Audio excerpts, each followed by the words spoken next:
voulais juste faire une petite parenthèse sur le powerlifting. C'est une discipline que j'ai découvert en allant dans la salle pour m'entraîner un petit peu avec de la fonte pour faire l'expérience parce que faut toujours être ouvert d'esprit. Et puis en hiver, c'est bien de s'entraîner là où il fait chaud.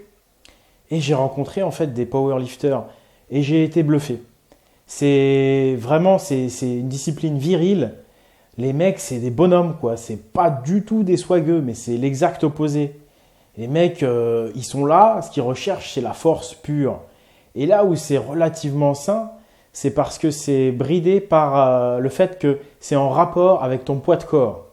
Donc, si tu es dans la catégorie, par exemple, moins de 67, si tu te dépasses, ça sert plus à rien, tu vois, tes perfs. C'est en rapport avec le poids de corps. Donc, c'est comme à la boxe. Tu as les mecs en moins de 93, etc. Et donc, tu vas pas te doper parce qu'en te dopant, tu vas devenir énorme. Et donc, ton poids de corps va tellement être énorme que ça va biaiser, ça va foutre en l'air tes perfs puisque tout est en rapport avec le poids de corps. Et du coup, les mecs, ils sont pas énormes, tu vois, ils sont pas difformes quand tu les vois. Là, j'en ai rencontré un. Le mec, tu verrais comment il est massif, mais il n'est pas difforme, tu vois. Il fait pas peur, tu vois, quand tu le vois. Et moi, qui avais déjà vu des mecs énormes dopés soulever des charges de 160, 180 kilos. Ouais, en région parisienne, les mecs, tu sais, c'est des mecs de Tess. Dès qu'il y a le plus costaud qui arrive, le mec, il est énorme. C'est clair qu'il doit prendre des trucs, pour le coup, du vrai dopage, genre anabolisant. Et les mecs, ils font une à 180, il y a tout le monde qui est aux anges. Là, le mec, il arrive normal, un powerlifter, quoi, tu vois, un mec simple, un mec viril qui en fait pas des tonnes. Le mec, il arrive normal. Il met 160 et il en tape 6. Waouh, déjà, waouh, ça calme. Parce que le type, tu le vois, le type, c'est un type, il a un torse énorme, tu vois.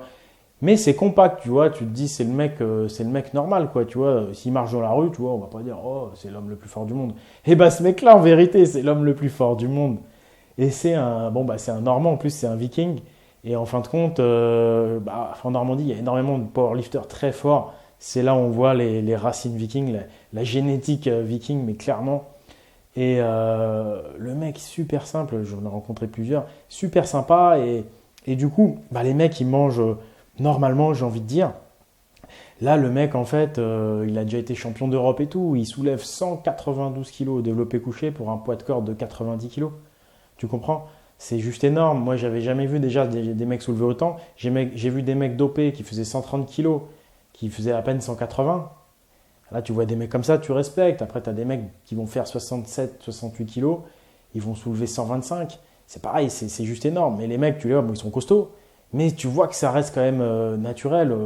Leur physique est assez naturel. Bon, après, voilà, je voulais faire cette parenthèse. Parce que, quand le mec, il concourt pour championnat d'Europe, le mec, il m'a dit, il prend des compléments alimentaires. Ouais. Là, il est suivi par un médecin et tout. Bon, voilà, ce que je voulais dire, c'était que quand à la limite tu fais de la compète, que tu es suivi par un médecin, que tu vois vraiment tu es au niveau champion d'Europe et tout ça, ou même champion de France, là, à la limite, tu vois, prendre des compléments, ça passe, tu vois. Même à la limite, la créatine, moi personnellement, je n'en prendrais pas, mais si c'est malheureusement légal, et que tu veux faire de la compète et que c'est ta passion ce sport, mais tu es obligé d'en prendre parce que les autres vont en prendre. Et si tu n'en prends pas, tu auras un désavantage, tu comprends? Donc voilà, je voulais faire cette parenthèse-là. J'inclus pas du tout les powerlifters dans les swagueux de la gonflette, pas du tout. Je trouve juste abusé que Thibaut Inchep, il banalise ça. En fait, c'est ça qui est dangereux, c'est qu'il banalise ces produits-là, il banalise la créatine. Pour des mecs, voilà, c'est des gars de 18 ans, ils sont comme ça, ils vont prendre de la créate juste pour faire les beaux gosses, c'est n'importe quoi, tu vois.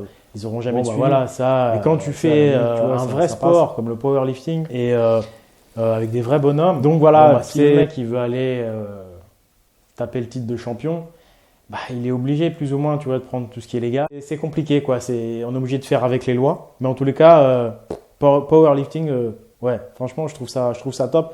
J'ai peut-être même envie d'essayer avec mes méthodes d'alimentation à moi qui sont plus naturelles, puisqu'on recherche un rendement poids de corps force. Clairement, avec une méthode d'alimentation virile, je pense qu'on peut avoir un super rendement. Après, Je sais pas si j'aurai le temps, l'énergie de faire ça, mais je verrai avec certains que j'ai rencontrés, peut-être qu'ils auront envie de tester à un moment donné aussi. Voilà pour cette parenthèse sur le powerlifting.